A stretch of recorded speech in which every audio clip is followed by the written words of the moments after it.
Donc, contenu des statuts de la SAS. Contenu obligatoire, contenu facultatif. J'ai des statuts, ils font quelquefois 40-50 pages.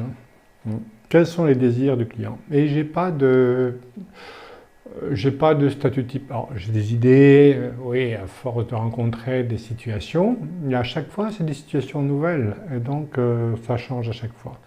Donc, l'ensemble des sociétés, les obligations, les sociétés commerciales, les dispositions spécifiques à la SAS, les énonciations facultatives, et on verra qu'en fait, il n'y a pas de risque d'une mauvaise rédaction des statuts. La plupart des professionnels vous disent « Ah, mais c'est de l'abus de droit, c'est de l'abus de pouvoir, etc. » C'est parce qu'on a mal maîtrisé les choses. Mais vous allez voir que tout est possible. Je rappelle qu'au plan civil, tout ce qui n'est pas interdit est susceptible d'être autorisé.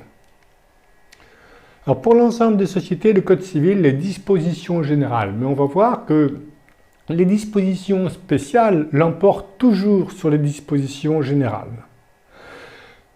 Concernant les dispositions générales de la société, les statuts doivent être établis par écrit et ils doivent décrire la durée et les modalités de son fonctionnement.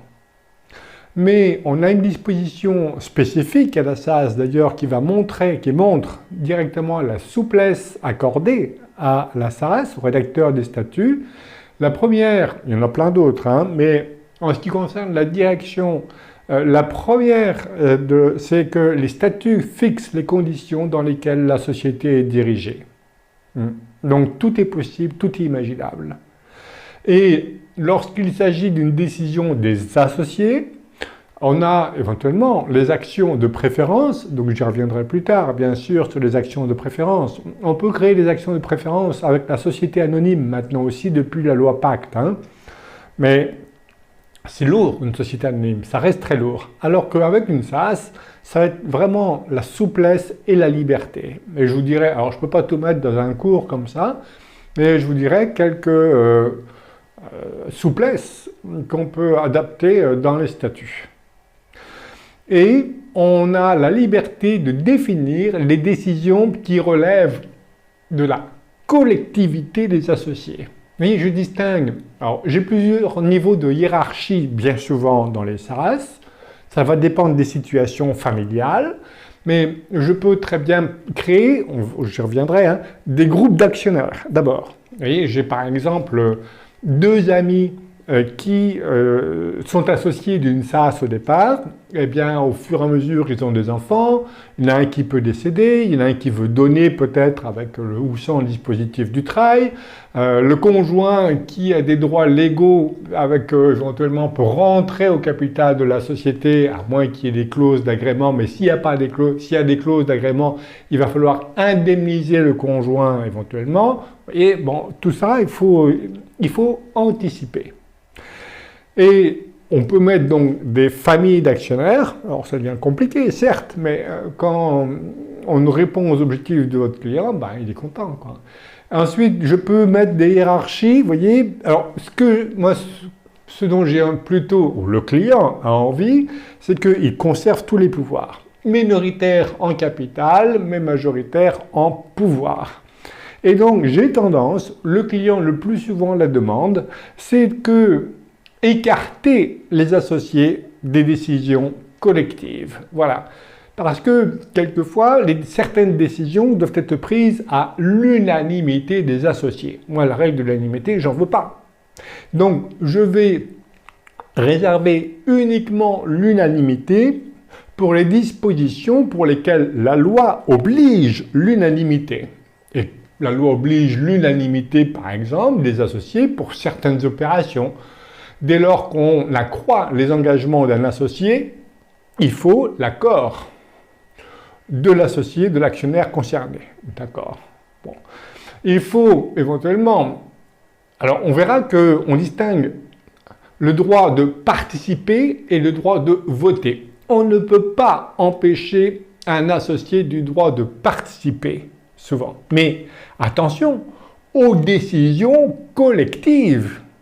Si, dans les statuts, je dis que je réserve les décisions collectives aux 3 opérations pour lesquelles la loi oblige la participation des associés à la décision collective. Alors, fusion, nomination du commissaire aux comptes, augmentation de capital, je crois, et encore, ouais. Donc là, oui, il faudra une décision collective. Mais j'écris dans les statuts que, hormis les dispositions pour lesquelles la loi oblige une décision collective ou une participation collective, eh bien, toutes les décisions sont prises de cette façon-là. Et surtout pas par la collectivité des actionnaires. Donc ça peut être des super pouvoirs attribués à une certaine personne. Alors il faudra éviter éventuellement quelquefois. Pourquoi? Parce que si vous transformez une société et vous attribuez des pouvoirs à une personne nommément désignée, il va falloir éventuellement le commissaire aux avantages particuliers. C'est un coût supplémentaire, mais bon, il va y avoir un rapport. Ah oui, il y a des avantages particuliers. Parce que voilà, il ne peut que citer mes statuts. Hein.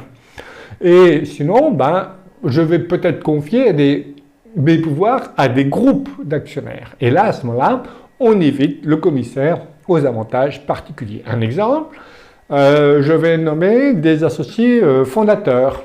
Et je vais dire que dans la hiérarchie des décisions, c'est peut-être d'abord le groupe d'associés, s'il y en a. Ensuite, l'associé fondateur. Ensuite, j'ai plein de couches comme ça. Éventuellement, la majorité des droits de vote, sans que cette décision soit collective. Dès lors que la majorité des droits de vote est atteinte, la décision est prise, sans avoir à consulter l'ensemble des associés. Et comme moi seul, j'ai des actions de préférence qui me donnent à moi tout seul la majorité des droits de vote, vous voyez bien qui décide. Hein. Et bien sûr, avant, vous avez également le président. Hein. Le président, il peut passer tous les actes que demande l'intérêt de la société. Voilà. Donc, quand les statuts déterminent les pouvoirs du président et ceux qui sont soumis à l'associé fondateur ou au groupe d'associés ou, vous voyez, voilà. Et il y a les hiérarchies. Et enfin, les hiérarchies, j'ai enfin la collectivité des actionnaires. Avec, éventuellement, et ça jamais chez moi, les AG. Je rappelle que dans une SAS, il n'y a pas nécessité d'AGE ou d'AGO. Hein. Ça, c'est l'invention, c'est pure invention. Hein. Et donc, les décisions sont prises dans un acte. Sauf éventuellement à l'Assemblée, éventuellement une consultation écrite. Et je dis comment sont rédigées les consultations écrites. C'est oui, une question fermée. C'est oui ou c'est non. Et toute rature, tout commentaire entraîne la nullité du vote. Sauf décision contraire du président, de l'associé fondateur, de qui vous voulez. Vous voyez, voilà. Et voilà. Et ça, vous voyez, le chef d'entreprise, il ne veut jamais transmettre son entreprise. Et on voit, vous me connaissez maintenant, je dis souvent que la donation du travail est la meilleure arme de défiscalisation. Hein. Donc, avec moi, tous les chefs d'entreprise, quand je leur explique ça, veulent bien donner. C'est sûr. Il n'y a plus de réticence. D'ailleurs, je l'ai expliqué là récemment à une demande de l'administration. Voilà. Sinon, il ne l'aurait jamais transmis à ses enfants. Donc, je favorise l'économie française. Et toc. Voilà. Enfin. Alors, voici les règles impératives. Impossibilité d'enfreindre le droit de tout associé de participer aux décisions collectives. Donc, à vous de définir quelles sont les décisions collectives. Pour moi, c'est un minima. C'est celles pour lesquelles la loi oblige à une décision collective. Sinon, il n'y a aucune décision collective.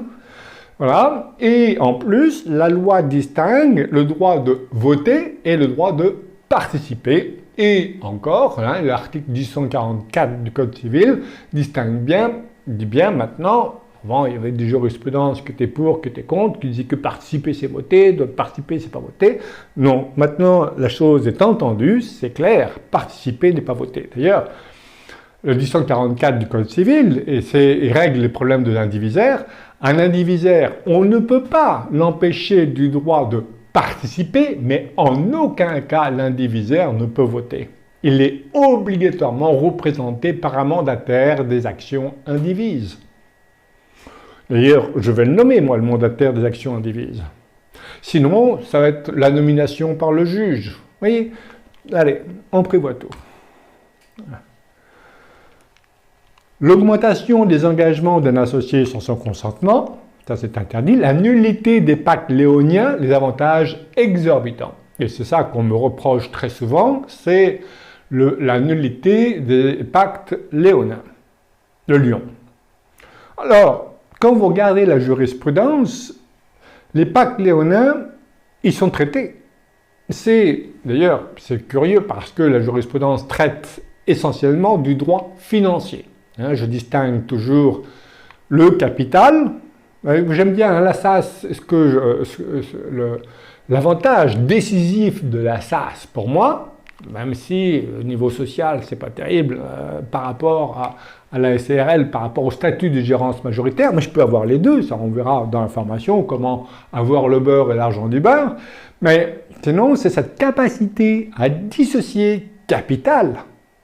Donc moi j'ai tendance à être minoritaire en capital, mais majoritaire en pouvoir, avec éventuellement le président, l'associé fondateur, le groupe d'associés et enfin le droit de vote. Et ensuite, le droit financier. Le droit financier, le droit aux dividendes, le droit aux bonus de liquidation. Plus d'autres privilèges qu'on verra plus tard lorsqu'on verra les actions de préférence ou de dépréférence. Voilà. Faut pas ennuyer mon chef d'entreprise, parce que, vous voyez, je vais prévoir que l'action de préférence que j'ai accordée à une personne, mais avec qui je ne m'entends plus, je constate la mésentente et paf, l'action de celui à qui je ne m'entends plus change de catégorie, elle devient de dépréférence. Simplement pour mésentente. Voilà. Et c'est tout à fait légal. Et en ce qui concerne la nullité des pactes léonins, la jurisprudence traite toujours ça sur le droit financier. On ne peut... Et nulle la clause. Voilà. Et nulle la clause qui prive un associé de tout droit au bénéfice ou qui lui attribue la totalité du bénéfice. Et là encore, j'invite à bien distinguer ce qui est nul, c'est la clause. Et on verra qu'il n'y a que la nullité de la clause, pas des statuts. Pour annuler des statuts, ça ne se voit jamais. Voilà. Quand il y a une clause qui est contraire à l'ordre public, c'est l'annulation de la clause éventuellement.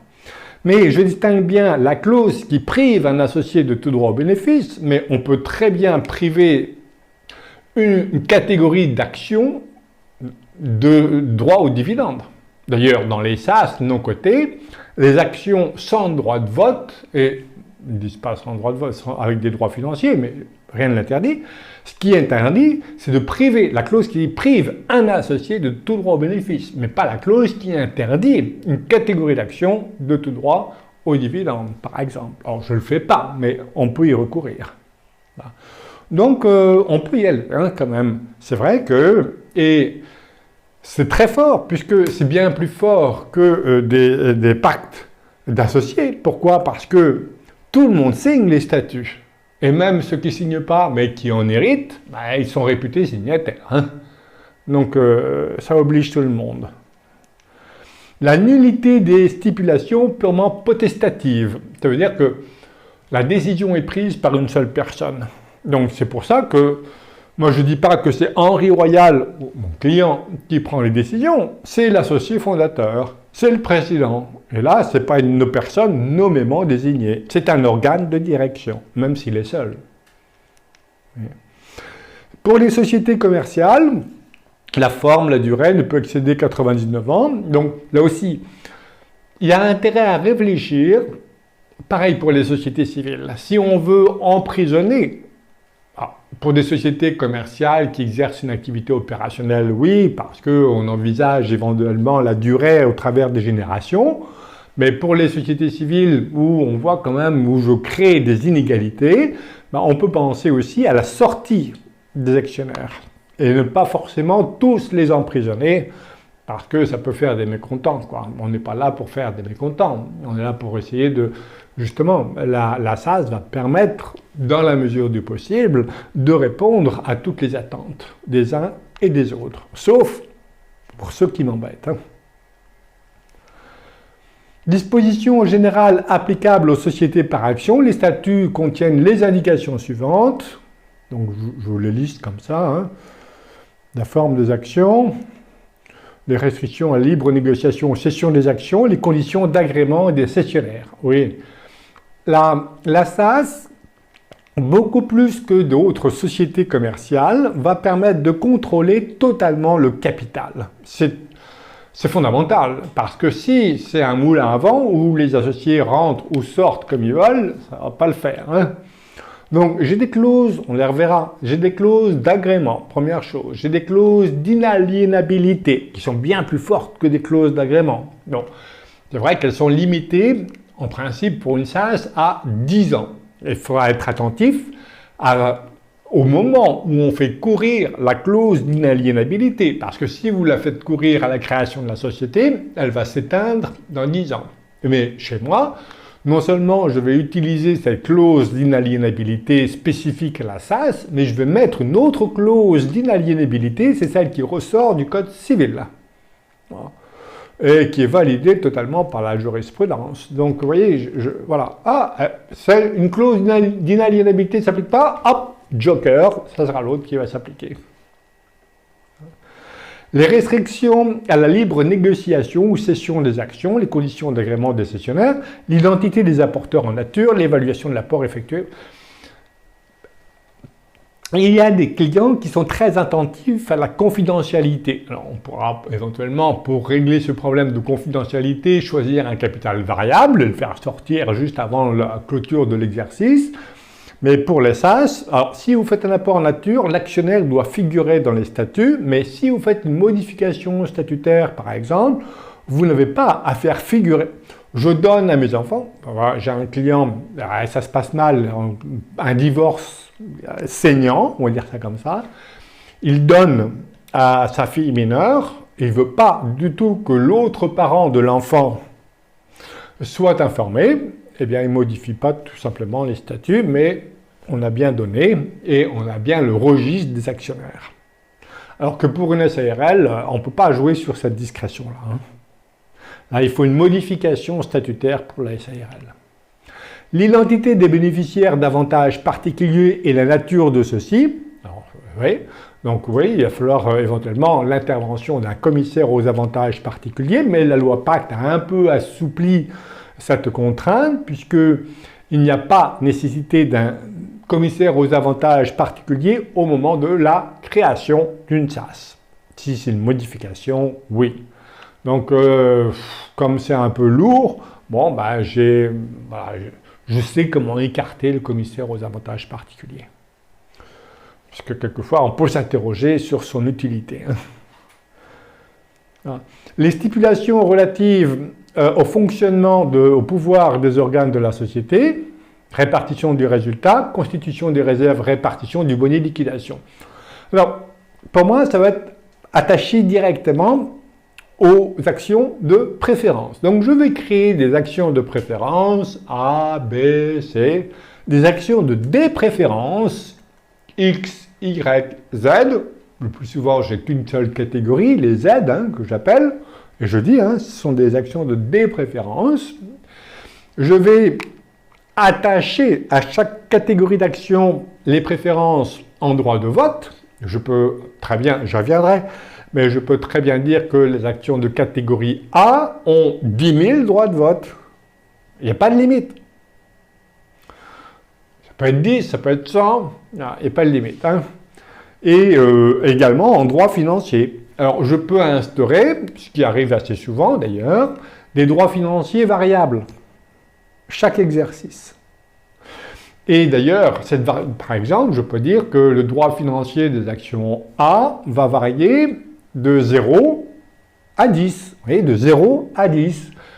On ne peut pas priver, on a vu, un associé de tout droit au bénéfice, mais on peut priver une catégorie d'actions d'un droit au bénéfice. Donc de 0 à 10. Et je vais dire que la décision est prise chaque exercice par, ou à la majorité des droits de vote, ou par tel associé, vous voyez. Et donc, vous voyez que c'est à géométrie variable. C'est pour ça, bien souvent, je dis que je n'ai pas de client. Pourquoi? Parce qu'une fois que je donne les outils, puis après les outils, bien sûr, pour faire les assemblées, tout ça, bah, il n'a plus besoin de moi, quoi.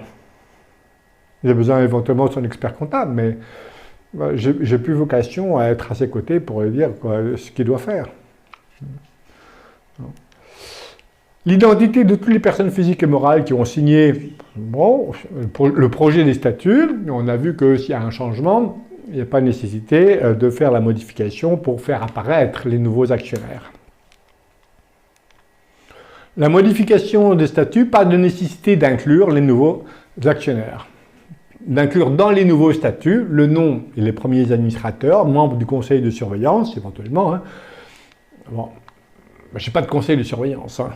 D'ailleurs, je donne un cours sur la gouvernance des entreprises. Et le plus souvent, quand je vois un peu ce que font les autres, et tout le monde colle la SAS, puisqu'ils disent quand même la SAS c'est quand même plus souple qu'une société anonyme, et paf, qu'est-ce que je vois? Des conseils de surveillance calqués sur les sociétés anonymes. Je me dis, attendez, pourquoi vouloir absolument priver le dirigeant d'entreprise de ses pouvoirs? Ça, c'est de l'intellectualisme, en disant, tiens, on va faire une démocratie participative. Tiens, c'est quoi ça? Moi, je suis plutôt pour concentrer, pas moi, mais mon client, il est plutôt d'accord pour concentrer les pouvoirs sur lui-même tant qu'il est en vie. Peut-être organiser la deuxième génération, anticiper la troisième génération en termes de pouvoir, respecter par exemple une égalité entre tous ses enfants, voire ses petits-enfants, en termes de droits financiers, mais d'établir une inégalité en pouvoir. Tout est possible. Non. Et c'est bien parce que tout est possible que personne ne le fait. Pourquoi? Parce que ça devient compliqué. Mais c'est pas parce que c'est compliqué que c'est risqué. Voilà. Donc si la société est immatriculée depuis plus de 5 ans, voilà, pas de nécessité d'inclure dans les statuts l'identité des apporteurs en nature. Donc voilà, et là, ça devient plus discret. On va dire ça comme ça. Et on a donc vu les dispositions générales aux sociétés, et il y a des dispositions spéciales, spécifiques à la SAS. Ils doivent préciser les conditions dans lesquelles la société est dirigée. Donc ça, c'est mon chapitre préféré, on va dire ça comme ça. Les conditions de désignation du président, ça c'est facile, d'ailleurs le plus... Alors, j'y reviendrai, mais dans le président, dans une SAS, un seul président. Les greffes, ça existe des SAS où il y a 2 présidents, mais les greffes le refusent systématiquement. Je ne sais pas pourquoi on en trouve avec 2 présidents, mais disons qu'il n'y a qu'un seul président. Ce qui peut poser des problèmes en termes de gouvernance, pas chez moi. Pas chez moi. Pourquoi? Parce que justement, les statuts précisent les conditions dans lesquelles la société est dirigée. Je peux très bien attribuer plus de pouvoir à une personne que je vais nommer directeur général qu'au président. Et je vais prévoir les présidents successifs. Je vais par exemple, je donne des cas, parce que c'est jamais pareil, mais bien, je suis en train d'en rédiger là, eh bien, le premier président, il est nommé dans les statuts. Je peux faire un acte parfois, mais le plus souvent, c'est... Et je vais dire, tiens, c'est le premier président statutaire. Je vais distinguer, par exemple, les présidents statutaires et les présidents non statutaires. Les présidents statutaires, c'est d'abord mon client, chef d'entreprise, et c'est le premier président statutaire. Et en cas d'incapacité d'agir, je vais définir ce que c'est que l'incapacité d'agir, spécifique à mes propres critères et donc aux critères du client. Vous voyez, c'est à chaque fois pour vous, est-ce que vous voulez prévoir l'incapacité d'agir? On me dit, oui, sinon, j'ai plus de mandat de protection future, ni rien, mandat post-mortem, c'est plus une nécessité. Et je vais prévoir les présidents successifs. Donc, premier président statutaire, deuxième président statutaire, troisième président statutaire. Il a des enfants mineurs, qu'à cela ne tienne, je vais nommer quand même, je vais le prévoir. Je vais prévoir que les enfants, alors s'il y a 2 enfants, il s'est dit, zut, on ne sait pas encore, mais on va organiser la gouvernance, peut-être qu'un président et un directeur général qui auront les mêmes pouvoirs. Et puis, on va dire qu'en cas de, éventuellement, s'il devient incapable d'agir, ce sera ses enfants. Mais dès lors qu'ils auront au moins, le dernier m'a demandé, 28 ans. Sinon, si la condition d'âge n'est pas remplie, la présidence sera assurée par, et on nomme des tiers. Tout est possible, tout est imaginable, c'est le jeu de la vie. Et en plus, comme s'il s'agit d'une SAS, le président peut être une personne morale. Voilà. Les clauses relatives aux cessions d'actions, hein, les clauses d'agrément par exemple, même plus que les clauses d'agrément, on verra que pour une SAS, les statuts peuvent préciser les modalités du prix de rachat des actions, notamment en cas d'exclusion. Alors regardez une clause par exemple, hein. Bon, allez, je t'exclus, bon, faut mettre les motifs, hein. Donc j'ai tous les motifs d'exclusion, possibles et imaginables. Non, après le client est choisi, évidemment, et je t'exclus, mais je te rachète les parts à la valeur nominale, pas à la valeur vénale. C'est marqué dans les statuts. Hein. Après, il faut regarder au plan fiscal ce que ça donne, mais au plan civil, c'est tout à fait bordé. Hein. Donc, allez, casse-toi, tiens, 1 euro. Bon. Voilà. Au changement de contrôle, on peut très bien, et j'invite d'ailleurs, à mettre dans les statuts des clauses d'exclusion pour changement de contrôle. Dès lors qu'une personne morale est associée actionnaire de la SAS et qu'au niveau de cette holding-là, il y a un changement du contrôle au sens du L230-23.3 du Code de commerce, bien, vous pouvez très bien dire, il y a un changement de contrôle, la personne est exclue. Sauf décision contraire. Hein. À chaque fois, c'est sauf décision contraire, prise par, à vous de définir par quel organisme prend la décision contraire. L'exclusion, voilà, on l'a vu, donc les motifs, il faut toujours inscrire les motifs d'exclusion, donc la mésentente notamment, hein. L'absence répétée aux décisions collectives, alors moi je ne le mets pas parce que chez moi, je n'ai pas de décision collective. L'absence répétée aux décisions collectives, encore faut-il avoir des décisions collectives. Moi, je les ai exclues. À l'inaliénabilité temporaire des actions. On va voir que hein, l'inaliénabilité d'une SAS temporaire, elle doit être limitée à 10 ans. Elle ne peut pas être renouvelée. Mais on va voir les substituts. Parce que quand c'est inaliénable, c'est inaliénable, quoi. Il n'y a aucune porte de sortie. Les énonciations facultatives expressément visées pour la SAS, donc si il faut introduire, c'est pour ça qu'il faut bien penser avant à bien rédiger les statuts, pour introduire ou modifier certaines clauses en cours de vie sociale, il faudra l'unanimité des actionnaires. J'invite aussi à je vois quelquefois dans les statuts, hein, il faudra l'accord unanime pour modifier la clause d'inaliénabilité décennale des actions. Il ne faut pas écrire ça. Pourquoi? Parce que la loi, elle change. Par exemple, la clause d'agrément, avant la loi Pacte, pour modifier la clause d'agrément, là aussi, il fallait éventuellement l'accord unanime des associés. Changement de loi, il ne faut plus l'accord unanime. Donc, il ne faut pas mettre les règles d'un moment donné dans les statuts parce que les règles peuvent changer.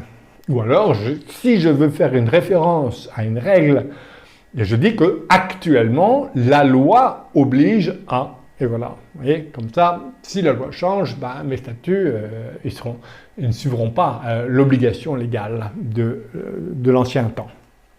Et par une décision prise par les associés dans les conditions et formes prévues par les statuts, l'agrément pour la cession d'actions, donc voilà, maintenant, ce n'est plus l'unanimité, donc l'agrément, voilà, qui décide de l'agrément? Ou qui décide d'exclure un associé? Donc prévoir tout ça. Les statuts de la SAS et l'anonymat des actionnaires. On m'oppose parfois, hein, certains professionnels me disent, mais non, on ne peut pas, on peut pas numéroter les actions d'une SAS parce qu'il s'agit d'actions et donc ça doit être unanime. Donc voilà. J'argumente pour les personnes qui m'opposent encore cette objection, je dis que non. Voilà. Pas d'identification obligatoire. Hein.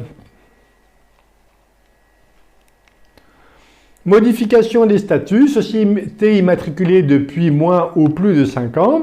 Donc, identité de toutes les personnes qui ont signé les statuts, c'est encore cette histoire d'anonymat. Donc si c'est inférieur à 5 ans, bah oui, il sera plus difficile de trouver l'anonymat. Si c'est plus de 5 ans, là, c'est plus facile. Mais vous voyez qu'il faut l'identité de toutes les personnes qui ont signé les statuts, mais dès lors que je fais une mutation à titre gratuit, avec bien sûr la procédure d'agrément, voire de levée de l'inaliénabilité temporaire, bien à ce moment-là, j'ai plus nécessité de faire figurer dans les statuts l'identité des actionnaires. On l'a vu pour l'exemple que j'ai cité précédemment, avec l'enfant mineur. Limite à l'anonymat le registre des bénéficiaires effectifs. Vous savez que maintenant, pour toutes les sociétés, même au moment de l'immatriculation, il faut un registre des bénéficiaires effectifs. Mais il faut aller le chercher quand même, et vous pouvez préserver cet anonymat-là. Pour intérêt légitime. Et quels sont les risques d'une rédaction impropre des statuts? Ben, il n'y en a pas. Il n'y en a pas, on va le voir. Donc, responsabilité civile, voire nullité et donc dissolution de la société, ou alors, le plus souvent, éventuellement, l'annulation de la clause. Alors, je me targue, la SAS, ça a été instauré en 2004 quand même, voilà, avec la liberté statutaire, déjà, qui préfigurait à l'origine. Bon, je m'amuse parce que quelquefois, quand je m'étais amusé assez rapidement à jouer sur cette liberté statutaire, et à un moment donné, j'ai un client expert comptable qui me dit « Henri, disons que j'ai présenté tes statuts au président du greffe d'une très grande ville du Nord. Il me dit, je sais pas, et dis-moi, c'est qui le tordu qui a écrit ces statuts-là? Je dis, c'est moi. Enfin, bon, c'est un grand compliment pour moi parce que, il me dit, tout est légal, il n'y a rien à dire, il n'y a pas de risque d'annulation de clause. On peut y aller. On peut y aller, vous allez voir. Responsabilité civile, alors attention à l'obligation de conseil du rédacteur d'acte. Le rédacteur d'un acte est tenu de l'obligation de conseil d'informer dûment les parties sur la portée de leurs engagements, les éclairer par écrit sur l'opportunité de l'opération, les conséquences juridiques et fiscales et les risques. Il est vrai que parfois, la rédaction des statuts peut engendrer des économies fiscales particulièrement importantes. C'est vrai. On verra ça dans les cas d'application. Mais dès lors, alors, si c'est une rédaction des statuts pour entraîner des économies fiscales, ça on est carrément dans l'abus de droit. Ça c'est sûr. Mais si les économies fiscales résultent d'une motivation économique, notamment qui vise à la pérennité de l'entreprise familiale sur des générations, la motivation fiscale, il n'y a plus de motivation fiscale, ce n'est qu'une conséquence fiscale de la motivation économique. C'est plus pareil, voyez, toujours dans cet ordre. J'ai des élèves parfois me dire « Ah oui, mais alors là, comment on fait là, tac, tac, on fait distribuer un dividende tout à la holding, comme ça à l'IS, comme ça, il n'y a plus de PFU à payer. » Non, quand on est comme ça, on est à plein risque. Il faut éviter de raisonner comme ça. Après, c'est une question d'être. Donc, voilà. Ça ne s'invente pas. C'est vrai ou c'est pas vrai. Telle est ma position. Dissolution de la société ou annulation de la clause, bien, sauf pour les cas qui peuvent entraîner une nullité de la société, notamment, on va le voir, quand c'est contraire au 1832 du Code civil, on va encourir éventuellement que la nullité de la clause réputée non écrite. Ou voir la nullité des délibérations. Je vous rappelle, chez moi, il n'y a plus de délibération. Je délibère avec moi-même. Non, je plaisante. Mais vous voyez que tout est concentré. Je donne un cours sur la gouvernance d'entreprise.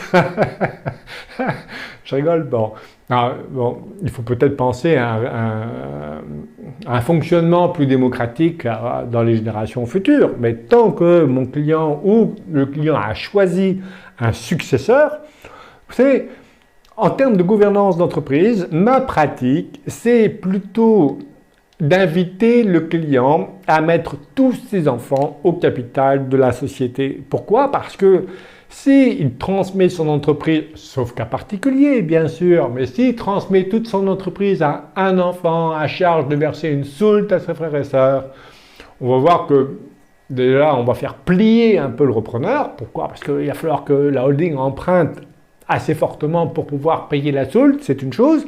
Mais surtout, pour moi, deuxième réponse, pourquoi je n'invite pas à recourir à ce schéma-là, c'est parce que l'enfant que l'entrepreneur a choisi, soit il peut péter les plombs d'abord, ou alors il peut ne pas avoir d'enfant aussi. Et donc, éventuellement, s'il n'a pas d'enfant, ça y est, où est la pérennité de l'entreprise? Ça ne va pas être les cousins et les cousines. Pourquoi? Parce qu'ils n'ont jamais été invités à participer au capital de l'entreprise. Et si on leur dit, tiens, venez voir là, ils ont mené leur vie. Et donc, on n'assure plus la pérennité de l'entreprise familiale. C'est un mal des entreprises françaises par rapport à des comparatifs qu'on peut faire dans d'autres pays européens. Donc, c'est dommage. Donc voilà, moi je vise la famille élargie. Et on a vu que on peut, grâce à la SAS, contenter même des minoritaires si on leur donne le droit financier, le dividende, qui correspond à leur participation au capital. Mais on leur prive des pouvoirs. Et surtout, vous voyez que bien souvent, ce qui se passe, ce qui entraîne la dislocation des entreprises, c'est la mésentente. C'est la mésentente, c'est la guerre entre les familles qui bloque les situations, qui bloque les décisions. Et donc, on a des mandataires de justice. Non, chez moi, ça n'existe pas. Voilà. Ces personnes-là, on a vu que comme je supprime les décisions collectives, ils n'ont plus aucun pouvoir. La seule chose qu'ils peuvent me dire à leurs clients, ou à leur père ou à leurs parents, c'est « merci pour le dividende ». C'est tout. Prescription, la clause réputée non écrite peut être invoquée à tout moment de la vie de l'acte qui comporte la clause.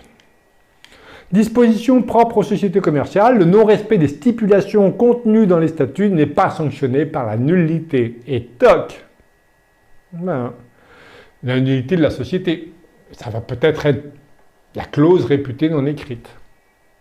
Et alors? Ou la nullité de la délibération. Ouais, mais comme chez moi, j'ai plus de délibération collective, vous voyez que je n'encours pas ce risque-là. Nullité de la société, il faut le faire. Violation des dispositions impératives du 1832 du Code civil. La société était instituée entre associés en vue de partager le bénéfice et de profiter des économies qui pourraient en résulter. Et du 1833 du Code civil. Bon. Et s'engager à contribuer aux pertes. Et on a vu qu'on ne peut pas exonérer un associé de tout droit aux pertes. Ça, c'est sûr. Mais s'il a des actions de préférence, des A, par exemple, et je dis, tiens, cet exercice, mon droit financier, il est de 1000, et la société dégage un bénéfice. Le bénéfice, 1000, il est pour moi. Perte, non, droit financier, 0. Tiens, la perte, il est pour les autres. Mais voyez bien que c'est un droit qui est attaché aux actions, à la catégorie d'actions, et non pas à des associés nommément désignés. C'est plus pareil. Voilà. Toute société doit avoir un objet licite et être constituée dans l'intérêt commun des associés. Alors l'intérêt commun, c'est ça aussi qui est critiqué. C'est pas l'intérêt commun des associés.